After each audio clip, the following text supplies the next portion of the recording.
We continue now at the top of Daf Lamed Gimel Lamed Beis in Mesechet Nedarim. This is Nedarim Daf 33b. The Gemara says, who is the author of our Mishnah? Divrei Chananhi. The author of our Mishnah is actually Chanan. The Mefarish over here explains, Divrei Chananhi do Amar Ibeid Ma'osav. Chanan says, let's say a person supports another person's wife when this husband is away, so then he's not entitled to get paid back. He has lost his money. That's what we're saying in our Mishnah as well. When you pay off a person's debts, it's just like causing a lion to stop chasing the person. You're not really giving the person benefit. You're just causing the person to avoid some kind of a loss. She'ein lamalval baila shel zu klum. We're talking about a case again where a person lends money to a woman when her husband is away, and this malva, this person who lent the money, he can't claim anything from the husband. Hoel v'lo nasan b'yado. He didn't give him anything. El hivriach arimei of what he actually did was he took a lion and he chased the lion away, meaning the lion over here in this metaphor is actually the wife. She's no longer going to have to come after her husband because she was supported by the malva.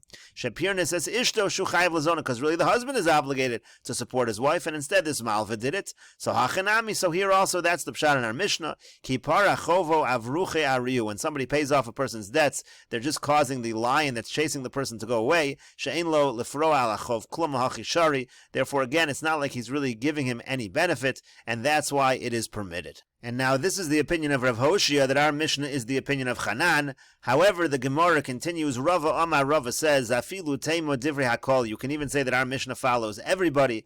By Mudar Hana, it is different. Gabe Mudar Hana, by our case in the Mishnah of a Mudar Hana, the reason why the person's allowed to pay off the other person's debts and it's not considered a benefit, the Yoev al Menashe lo lifra, because the original loan, there was actually a condition that there is no set time that the person ever needed to pay back. So really the debt that's being paid off is a debt that never really would have been collected in court anyhow, and that's not considered to be a benefit in terms of this halacha of Mudar Hana.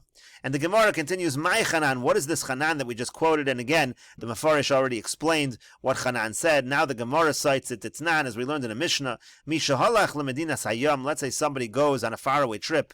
There's a Mishnah in Ksubis, V'yamad echad upirnes es ishto, and somebody else gets up and supports his wife while he is away.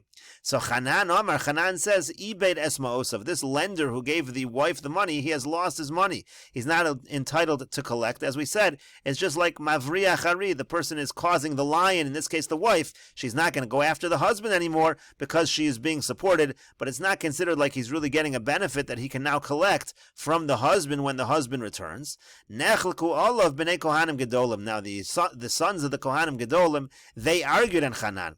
V'yamru, and they said, Yishava kamahotzi, the person who supported the wife, he can swear how much he spent, v'yitol, and he is allowed to collect. And the Mishnah continues, Amar Rabbi Dosa ben Hurkanis. Rabbi Dosa ben Hurkanis says, Kidivreim, he says like what they say, meaning to say, he agrees with the children of the Kohanim Gedolim that the person is allowed to collect from the husband. Amar Rabbi Yochanan ben Zakkai, Rabbi Yochanan ben Zakkai says, Yafa Amar Chanan. What Chanan said is actually correct. Hiniach ma'osav al keren atzvi, because this person who's supported the wife, it's like he's placed his money on the horn of a deer, meaning he's spent his money in a fashion that money is lost and he cannot collect it. And the Gemara continues, Rava lo amar ke Rav Hoshia. Rava did not say like Rav Hoshia, to kamukim lo lemasnisim kedivrei hakol, because Rava wanted to say that our Mishnah follows everybody. He didn't want to only say that our Mishnah follows Chanan, and therefore Rava said that our Mishnah is talking about a situation where it was a debt that never had to really be repaid, and that's why it's not considered to be a benefit. Rav Hoshia lo amar ke Rava. Now Rav Hoshia did not say like Rava, gezeira shelo lipara misham lipara, because Rav Hoshia would say, even in a situation of a debt that does not need to be repaid, still we would make a gezerah in that case that would be considered a benefit because of a case where it does need to be repaid. We wouldn't want to have a confusion between different kinds of debts, and therefore Rav Hoshia would never say that our Mishnah is only talking about a certain kind of debt that does not need to be repaid at any particular time. And the Gemara continues at the two dots, Machzir lo es avedah. So it said in the Mishnah that if you have a case of a Mudar Hana, so you're still allowed to return the lost object. And the Gemara now says, Pligi bar Rav Ami v'Rav Asi. Rav Ami and Rav Asi argue exactly what is our Mishnah talking about. Chad Omar, one says, Lo shanu ela b'shenichzei machzir asurin al bal aveda. He says that our Mishnah is talking only in a situation where the person returning the object, so his property is usher to the person who is receiving the object, to the person who lost the object. The reason why that's permitted to return the lost object is it's not really considered a benefit. He's returning to him his his own object. Therefore, he's not really benefiting him. He owned it originally.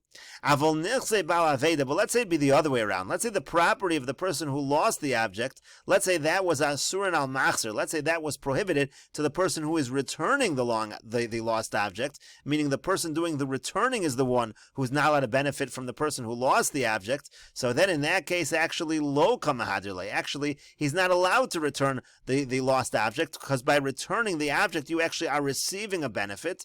To kamahani le pruta de Rav Yosef, he's benefiting with what is called the pruta of Rav Yosef. The pruta of Rav Yosef means that when a person is in the middle of doing a mitzvah, so he doesn't have to do a different mitzvah. Let's say at this very moment that the person was returning the lost object, a poor person would come to him and ask for tzedakah. He wouldn't have to give tzedakah, because we would say oseg b'mitzvah pater min ha-mitzvah. So therefore, when a person returns a lost object, he's actually benefiting from the person he's returning the object to, and that would be prohibited if this was a case of muder hanoah, if the machzir was not allowed to be getting benefit from the Baal Aveda.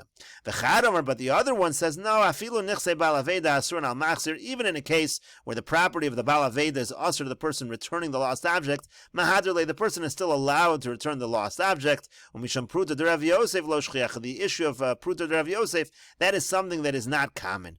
And the Mefarish over here explains, Pruta de Rav Yosef, Dam Rav Yosef ha'osek b'mitzvah, pater min ha-mitzvah. Rav Yosef says that there is a rule, if a person's doing a mitzvah, he's pater from another mitzvah. V'lo boy l'meisav le'pruta li'anya b'shvil osa mitzvah shemekayim. Because he's doing a mitzvah, he doesn't need to give a pruta to a poor person. Hilkach ein machzer lo avedaso, therefore he's not allowed to return the lost object, because that would be, he would actually be getting this benefit of the pruta that he doesn't have to give to tzedakah. But the other opinion says that's not really a benefit, because pruta de Rav Yosef lo shchiach, that's not common. It's not going to be so common that right when a person is in the middle of returning a lost object, he's going to get out of giving a prut of tzedakah. That's not really considered a benefit. So therefore, he is allowed to return to him his lost object, and we'll continue with this discussion in the next video on Daf Lamed Daled Amud Aleph.